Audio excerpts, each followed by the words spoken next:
بسم اللہ الرحمن الرحیم۔ بسم اللہ الرحمن الرحیم۔ ہمارے آج کے سبق کا عنوان ہے بعد الطوفان، یعنی طوفان کے بعد۔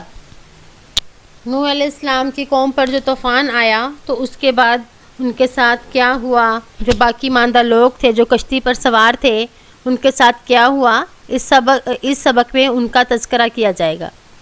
وَلَمَّا كَانَ مَا أَرَادَهُ اللَّهُ وَغَرِقَ الْكُفَّارُ وَأَمْسَكَتِ السَّمَاءُ وَغَارَ الْمَاءُ، اور جب وہ ہو گیا جس کا اللہ نے ارادہ کیا تھا، کافر غرق ہو گئے تو آسمان ٹھہر گیا اور پانی خشک ہو گیا۔ غارہ یہ باب ناصرہ ینصرو سے ہے، غارہ یغورو، اور اس کا مصدر غورن آتا ہے بمعنی زمین کے اندر پانی کا چلے جانا، اور یہ باب افعال سے بھی آتا ہے، اس کا مطلب ہوتا ہے خشک ہو جانا۔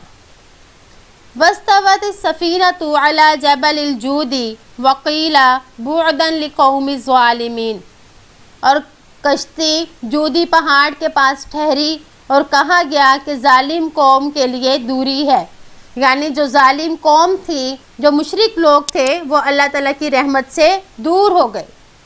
وَقِيلَ يَا نُوحُ اهْبِطْ بِسَلَامٍ، اور کہا گیا کہ اے نوح سلامتی کے ساتھ اترو۔ اہبط یہ واحد مذکر حاضر کا صیغہ ہے، ہبطا یہبطو ہبتن یا ہبوتن بمعنی اترنا یا نازل ہونا۔ وَهَبَطَ نُوحٌ وَأَصْحَابُ السَّفِينَةِ يَمْشُونَ عَلَى الْبِرِّ بِسَلَامٍ، نوح علیہ السلام اور کشتی والے اترے اور وہ چل رہے تھے خشکی پر سلامتی کے ساتھ، یعنی نوح علیہ السلام اور جو کشتی میں لوگ سوار تھے وہ سب امن اور سکون کے ساتھ خشکی پر اترے۔ وَهَلَكَ الْكُفَّارُ مِنْ قَوْمِ نُوحٍ فَمَا بَكَتْ عَلَيْهِمُ السَّمَاءُ وَالْأَرْضُ، اور نوح علیہ السلام کی قوم میں سے کافر ہلاک ہو گئے، نہ ان پر آسمان رویا اور نہ زمین، یعنی ان کافروں کے اوپر رونے والا کوئی بھی موجود نہ تھا، نہ کسی چیز کو ان پر رونا آیا، کیونکہ انہوں نے ظلم ہی اتنا برا کیا تھا کہ اپنے اللہ کے ساتھ شریک ٹھہرایا۔ بقا یبکی بکین بمعنی رونا، باب ضربا یضربو سے ہے۔ وبارک اللہ فی ذریۃ نوح فانتشرت فی الارض، اللہ نے نوح علیہ السلام کی اولاد میں برکت دی اور وہ زمین میں پھیل گئے۔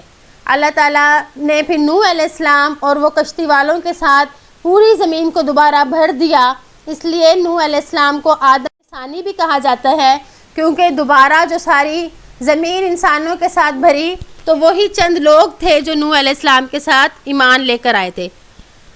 وَمَلَأَتِ الْأَرْضَ، اور زمین بھر گئی۔ وَكَانَ فِيهَا ارض یہ مفعول ہے، یعنی بھر دیا انہوں نے زمین کو۔ وَكَانَ فِيهَا أُمَمٌ وَكَانَ فِيهَا أَنْبِيَاءُ وَمُلُوكٌ، اور ان میں بہت سی جماعتیں بنی اور ان میں نبی اور بادشاہ تھے۔ سلام علی نوح فی العالمین، سلام علی نوح فی العالمین، تمام جہانوں میں نوح علیہ السلام پر سلامتی ہو، تمام جہانوں میں نوح علیہ السلام پر سلامتی ہو۔ عالمین حالت جر میں ہے، فی حرف جر کی وجہ سے عالمین کی حالت جری یا ماقبل مکسور کے ساتھ ہے، کیونکہ یہ جمع مذکر سالم ہے۔ عالمون اس کی حالت جری عالمین ہے۔ امید ہے کہ آپ کو آج کا سبق سمجھ آ گیا ہوگا۔ یہ نوح علیہ السلام کے قصے کا آخری سبق تھا، تو اس میں بتایا گیا کہ کشتی کے بعد جو دوسرے کشتی میں جو سوار لوگ تھے وہ تمام کے تمام امن اور سلامتی کے ساتھ خشکی پر رہنے لگے۔ بہرحال کامیاب وہی ہوا جس نے اللہ تعالیٰ کے ساتھ شریک نہ ٹھہرایا، اللہ تعالیٰ کی دعوت کو قبول کیا، نیک اعمال کیے۔ تو امید ہے کہ آپ کو آج کا سبق سمجھ آ گیا ہوگا۔ السلام علیکم ورحمۃ اللہ وبرکاتہ۔